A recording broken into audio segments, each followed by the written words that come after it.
Welcome to the Kenoi Church Podcast. We're glad that you're interested in connecting through this teaching time. If you'd like to connect further, feel free to reach out to us through our website, kenoichurch.org.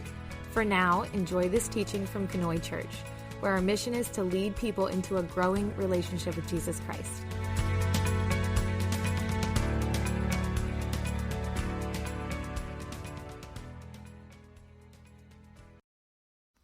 And so this morning I want to tell you a story about peace. I want to tell you a story about the message of peace, about the gift of peace, about how peace has changed. In the year of Jesus' birth, there's a census that's being taken. And in Luke chapter 2, verses 1 through 3, I'm actually going to give you some scripture today. There's a passage that talks about this census. It says this: "In those days, Caesar Augustus issued a decree that a census should be taken of the entire Roman world. This was the first census that took place while Quirinius was governor of Syria, and everyone went to their town to register." And so there's a census that happens around the time of Jesus' birth. Now, censuses today and censuses in the Roman Empire were done to gather information. Today, the information that's used or that's gathered is supposed to be used to do a variety of things to help our society. 2,000 years ago, the point of a census was to learn about how many people there were, how many farm animals there were, how many landowners there were, so that Rome could create a new method of taxing. It was so that they could make more money, okay? And this census, according to the book of Luke, it forced Joseph and a very pregnant Mary to leave Galilee, where they lived. And Galilee is a region. It's like saying Lancaster County, okay? Galilee's a region. It's not a town. And they were supposed to travel to Bethlehem. And that same census is the straw that breaks the camel's back for a guy named Judas of Galilee. And that's probably a name that you don't know or haven't heard before. Now, less than 4 miles from this place called Nazareth was a capital city by the name of Sepphoris. That's what the Romans called it. Or the Hebrews called it Zipporah. Same place, 2 different names for it. And that was where a guy named Herod the Great lived. Herod the Great. Now, confusing thing about the Bible: 2 Herods. Herod the Great, father of a guy named Herod who killed a guy we know named John the Baptist, okay? Herod the Great's the daddy. That's who we're talking about, okay? Now, at this time of the census, there lived a guy named Judas of Galilee. And I'm not making this guy up. If you were to flip your Bible to Acts chapter 5, verse 37, you will find Judas of Galilee being mentioned by name there, okay? So he actually shows up in the Bible, and there's a guy named Gamaliel. He's a Pharisee, and he's talking about Judas of Galilee, okay? So you can fact check me if you want. Now, Judas of Galilee, he preached that nobody should worship anybody but the God of Israel. Hey, sounds pretty good, right? All right, okay. He also said nobody should submit to the Roman census or pay taxes to Rome. Okay, I mean, at first he was sort of on the same vein as Jesus. Now he's a little off from what Jesus preached. But remember also, they're a generation apart, okay? Judas of Galilee also, he burned the houses and the livestock of the people who submitted to the Roman census. All right, so again, he's a little different than our Jesus guy, right? Okay, so what that kind of tells us is that Judas of Galilee is not so much probably a beloved freedom fighter. He's probably leading like an extremist group, right? He's a little different than, right? Are you with me? Okay, I just want to make sure. I see some nodding heads, but okay. We see the difference. Okay, good. All right. So now they get word. They hear Herod the Great dies. Remember, not the guy that killed John the Baptist. His daddy. We're a generation back. They hear he dies. So Judas of Galilee gets a whole bunch of people, right? His extremist group, and they head to the Capitol, and they break in to the armory, and they light everything on fire. And they burn the city, okay? Well, Rome is not happy. So Rome responds, and they destroy the rebellion started by Judas of Galilee.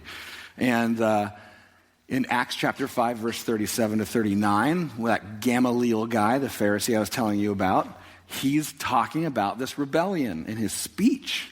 And he says in his speech in Acts chapter 5, Judas of Galilee was killed, and his followers were scattered, okay? That's what he's referring to in Acts chapter 5.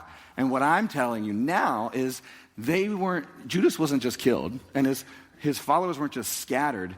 History tells us Rome marched in, and they captured 2,000 Galileans, okay? And remember, Galilee is a region, okay? And they crucified them in a single day. So I want you to think about this. Like a little extremist group runs in, and they burn down the city. And so the response then, I said Galilee's a region, right? Like Lancaster County. The response is then to come in, grab 2,000 people from the region, sweep them up, whether they're a part of it or not, and execute them.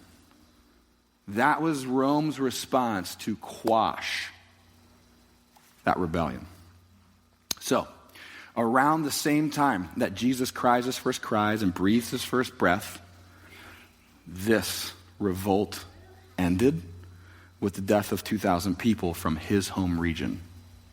From his hometown of Nazareth, this capital city that was burning with 2,000 people executed, just outside of it, crucified, hung up on crosses, is only 4 miles away.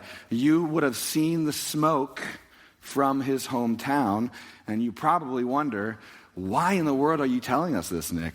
I'm telling you this because this is the world that Jesus was born into. This is the world. Around the time Jesus breathes in his first air, cries his first cries, he's born into a world of extremists, rebellions, revolts, murders, and absolute hatred between the Jews and the Romans. And it doesn't start with Jesus. He inherits it. When the Jews thought about a Messiah, they didn't think about the way of Jesus of Nazareth. They thought about the way of Judas of Galilee. When they thought about being delivered from Rome and the oppression of Rome and the sort of power and ability that Rome had to come in and sweep up and just kill a whole bunch of people and deliver them from that kind of power, they thought about the way of Judas of Galilee, not the way of Jesus of Nazareth. And yeah, there's lots of prophecies about a Messiah who would bring peace, of course. But the question that you have to ask yourself is, how do we bring peace? How?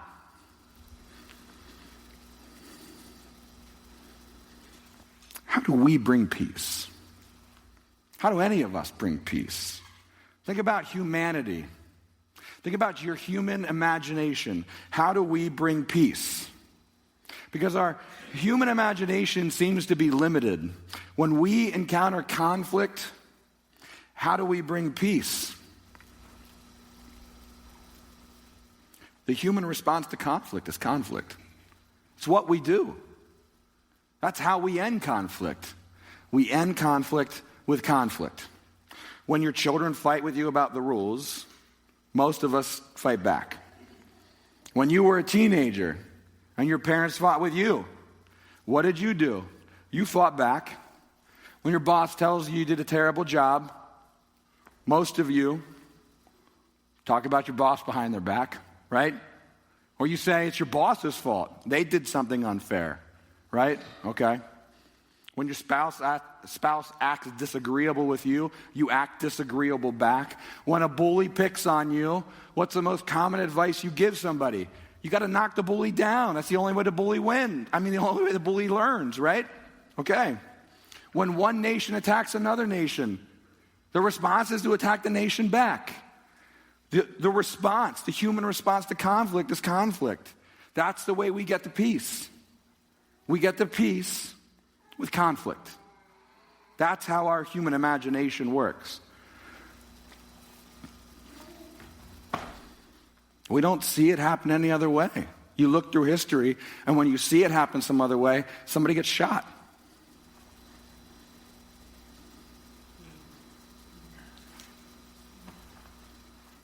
But Jesus shows us a different way. And that's the honest truth. That's the main point of the message today. Jesus shows us a different way. When we want to talk about peace, Jesus shows us a different way. He gives us a different example. You look back in history and you want to see the people that have actually gotten shot, executed, assassinated for doing it a different way. Most of the time, they base that different way on Jesus. And they end up in the same position as Jesus, executed. But Jesus shows us a different way. And let me show you with a story this morning. Let me show you with a story. Because stories are sacred, stories are awesome, and stories can change us. In 2 Kings chapter 1, there's a story in the Old Testament about a king of Israel named Ahaziah. And you can turn there if you want and check it out. But King Ahaziah ruled from a place called Samaria. Ahaziah was the son of a king named Ahab. And you might remember King Ahab from stories that you've heard before. King Ahab was a pretty evil king. He married Queen Jezebel. You might remember Queen Jezebel's name. King Ahab, his dad, had a particular problem with following, I can put this up on the screen. This just tells you where we're going to go. Kind of like my internal notes, or maybe it make no sense to you at all. King Ahab had a problem with following false, or using false prophets. His son was a little different. Ahaziah had a problem with false gods.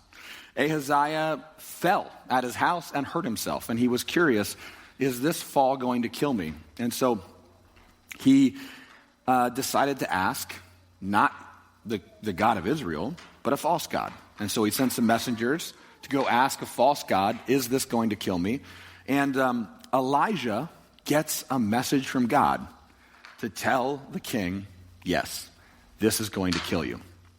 Well, Ahaziah didn't like this very much. So he sends a regiment of soldiers with their captain, 50 soldiers and their captain, to go get Elijah.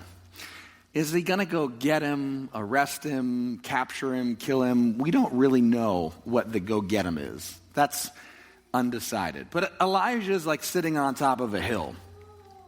And the 50 soldiers and the captain come to the hill, and they very disrespectfully yell out to Elijah. Okay? This is key. Disrespectfully. So Elijah calls down fire from heaven.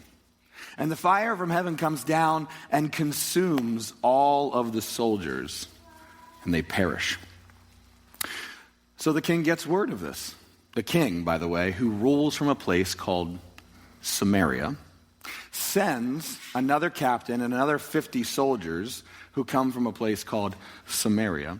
And they come to the bottom of the hill, and they yell up to Elijah in another disrespectful way. And Elijah sits there and calls fire down from heaven, and it consumes all of the soldiers once again. Now, if you're keeping track of the tally here, that is Elijah on top of a mountain and 102 dead Samaritans at the bottom of the mountain, okay? All right. Word gets back to the king. He's not happy, so he sends another captain and another 50 soldiers to the bottom of the hill where Elijah is. This captain, smart man that he is, decides to be respectful. And he calls up to the hill, and Elijah gets word from God, you can go with this guy. So he does. And he delivers the message from God, and lo and behold, Ahaziah dies. All right, that's the end of that part of the story. Now for just a little bit of history. About 150 years after Elijah, the northern king, where Samaria is, where Ahaziah rules, gets conquered by this group of people, another country called the Assyrians. And the Assyrians are known for being a ruthless group of people. And the best way that I can tell you who the Assyrians are is to remind you about a story that you probably know about a guy named Jonah who got swallowed by a whale. And the big thing you know about that story is God had him deliver a message, but he didn't want to deliver the message, so he ran the other way. And we often are telling our kids, Jonah ran the other way because he's stubborn, but it's also because Jonah's afraid. The Ninevites are scary people. Something we learned from history about the Ninevites is that the gates outside of the city of Nineveh were decorated with the bodies of the people who were unwanted in the city of Nineveh. They're enemies, okay? That's their decor. I don't know what you guys choose for decor at your house, but their decor was bodies of unwanted visitors. Jonah knew he would be an unwanted visitor. He ran away. Okay. Nineveh was the capital of Assyria. They were Assyrians. So, are the Assyrians scary bad people? Yes, they are. So, the Assyrians capture the northern kingdom of Israel, which is where Samaria is. That was the people that Elijah was dealing with, okay?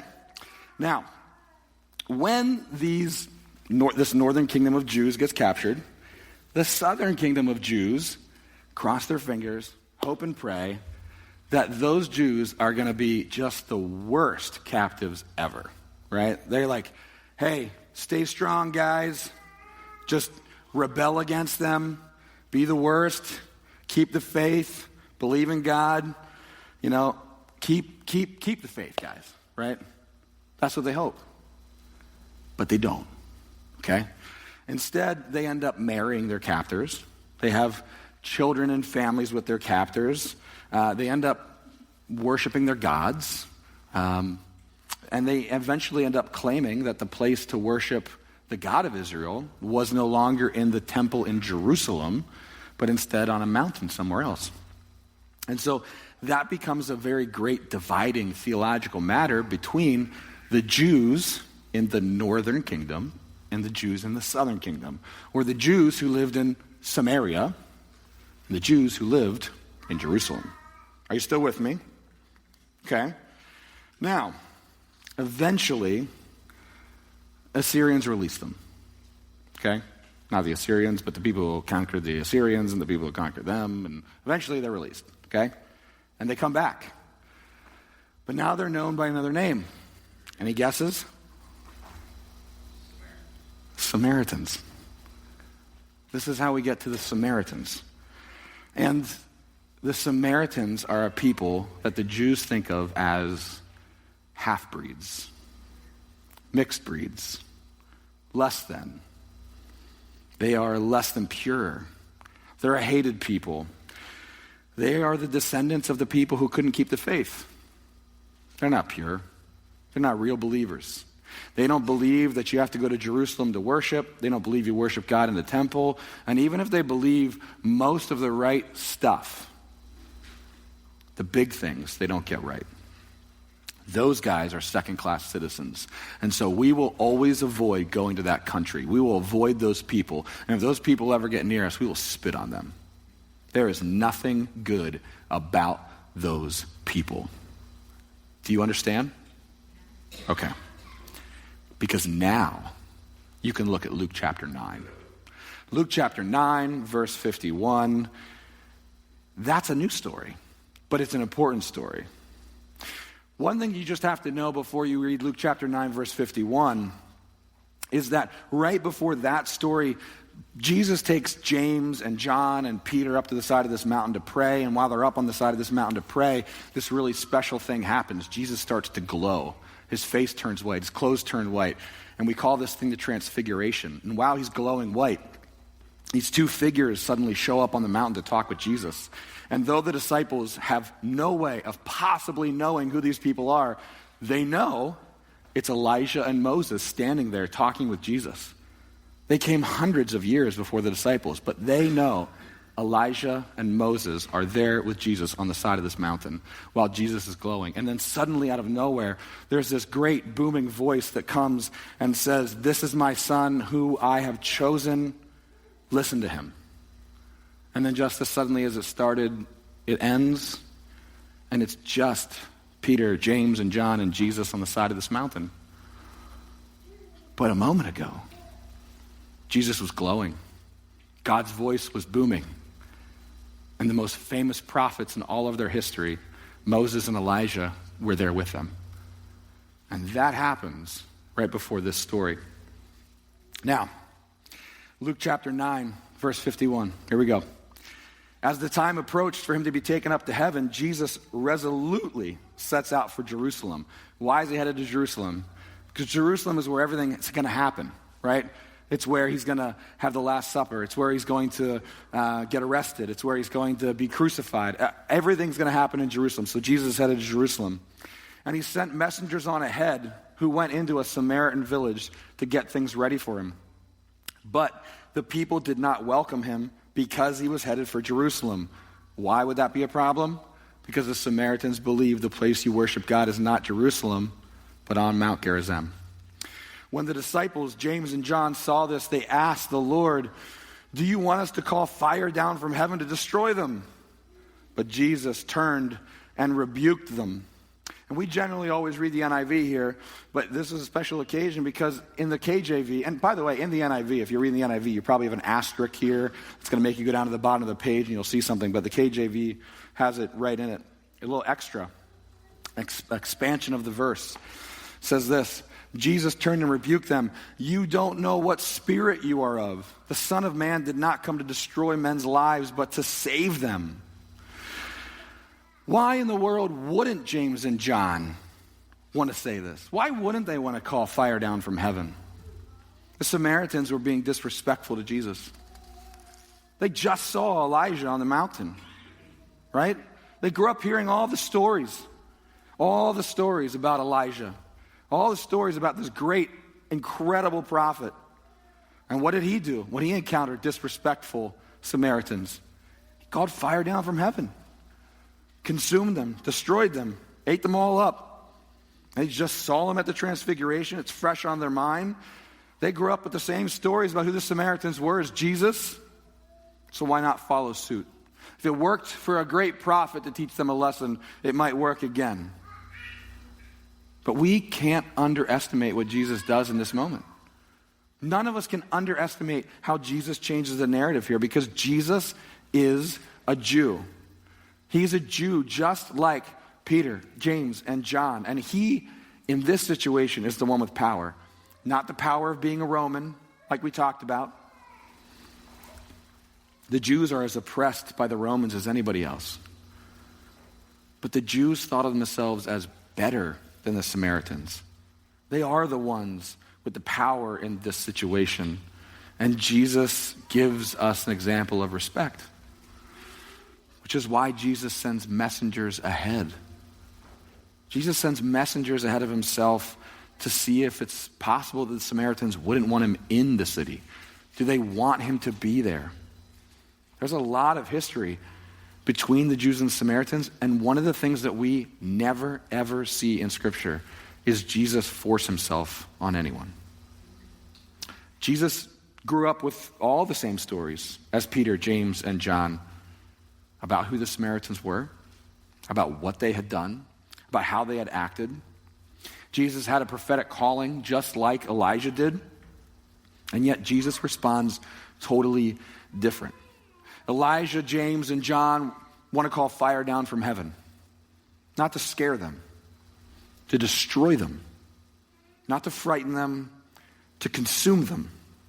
And when Jesus looks at James and John, he says, "You don't know what your spirit is of." It's not my spirit. It's not my Father's spirit.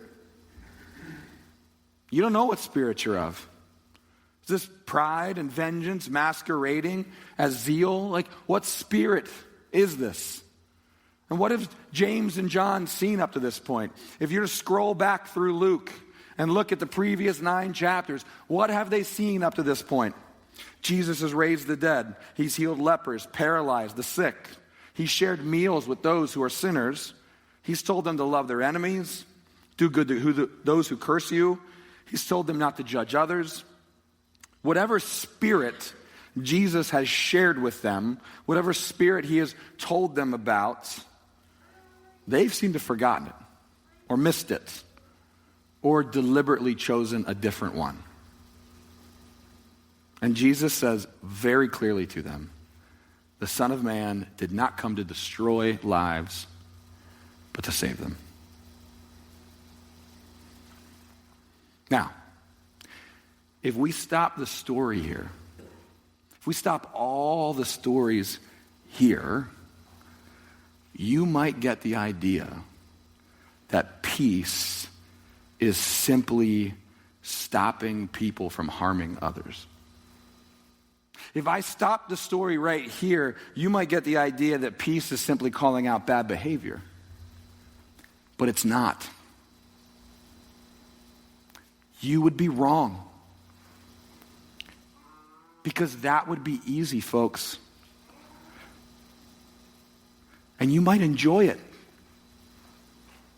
Oh, I get to call somebody out. Sweet. And my job is done. Stop it. I'm out. Job done. That's too easy, people. You think it's that easy? You think Jesus came just to give you the cred to go and be like, knock it off, knock it off, knock it off, and I'm done. I'm out of here. It's not that easy. The word peace is shalom. Okay? Shalom is not that shallow. Okay? Put that in your brain today. I want you walking out the door and remembering that. Shalom is not that shallow. Okay? That should be easy. Shalom is not that shallow. Jesus' interactions with the Samaritans don't stop here. The story with the Samaritans don't stop here. In this moment, that's what Jesus does. He rebukes James and John. You're right. In this moment, that's what he does. That's not my spirit, he says. But Jesus' life shows us there is so much more to this than just saying, don't do that. Okay? Shalom is deeper than this. Jesus speaks with a Samaritan woman at a well, doesn't he? Remember that story? That's a Samaritan woman that he speaks with at a well. He goes out of his way to end up in that country to meet her. He speaks with her. He asks her for water, allows her to serve him water, unheard of, by the way. He loves her where she's at, by the way. He speaks truth to her, provides correction to her. He mentions to her that worshiping God is not about a mountain or a temple. And then he releases her to go and spread the word about who he is to her village. So what he does is he takes the rejected and the cast aside, and he turns her into the most outspoken evangelist that we see up to that point, even more so than his own disciples. Okay. When Jesus is answering the question, who is my neighbor? He tells a story about a Jewish man who's beaten and robbed. And then he tells about how there's a whole bunch of other Jewish men who don't care and walk away and won't help. But there's one person who pays the bill, binds the wounds, and carries him to a hotel so he can get the care he needs. And it's a Samaritan. So he takes the rejected, the marginalized, the downtrodden person, the one that all the Jews want to spit on, and he puts him at the center of the story, and he makes him the hero.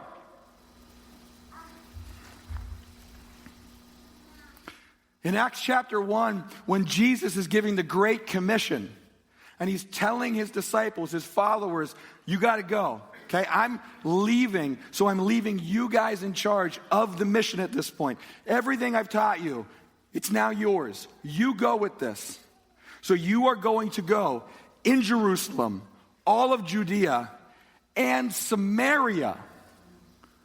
The place you won't go, I'm sending you. It's part of your immediate mission. It's just as important as Jerusalem and Judea. So he makes the forgotten, the disregarded people, part of their immediate mission.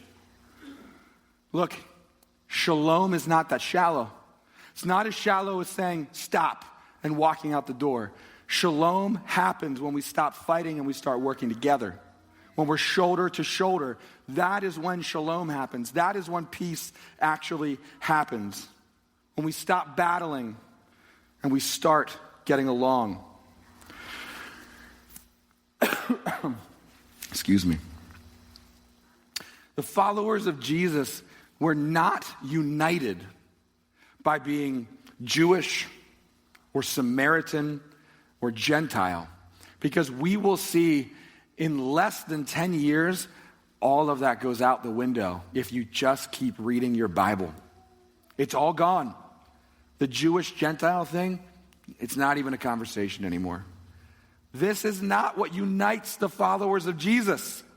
What unites the followers of Jesus is a mission given to them by Jesus, following in the footsteps of their rabbi. What were the footsteps left by Jesus? It's simple.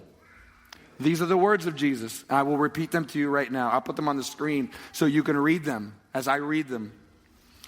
Jesus said these words: "The Spirit of the Lord is on me, because he anointed me to proclaim good news to the poor. He sent me to proclaim freedom for the prisoners and recovery of sight to the blind, to set the oppressed free."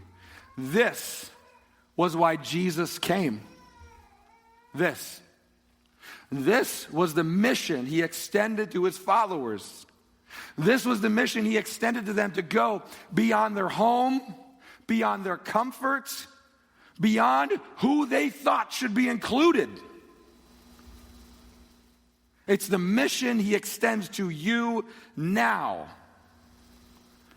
Jesus could have ignored the Samaritans. He could have chosen to bypass the country, bypass the people, but he didn't make that choice. He could have looked the other way, just like we do today with so many. We look the other way. We make that choice.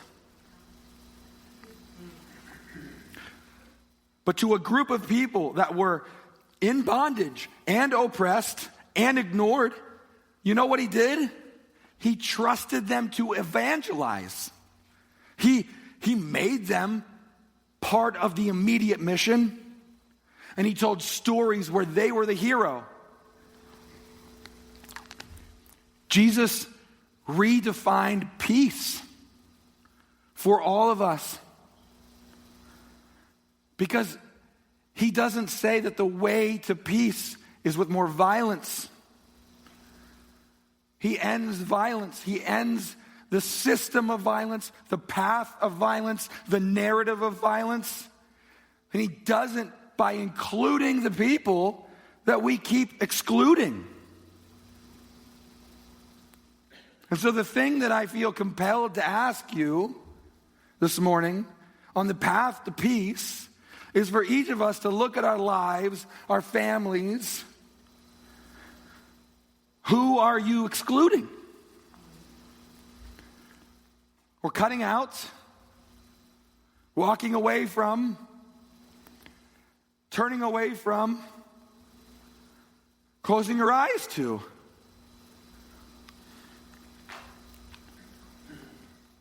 Because it would have been easier for Jesus to do that, to go around Samaria.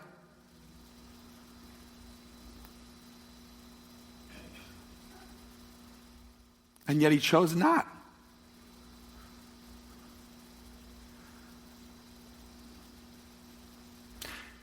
Who is God calling you to include? Because therein, I think we find shalom and healing and wholeness.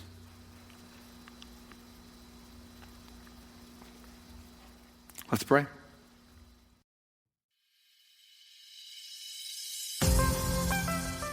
Hi, this is Pastor Nick. Thanks for listening. I hope something that you heard today was very helpful. If you want to connect with us further, feel free to check us out on Facebook, Instagram, or our website, canoychurch.org. Sure, I'm glad we're in this together.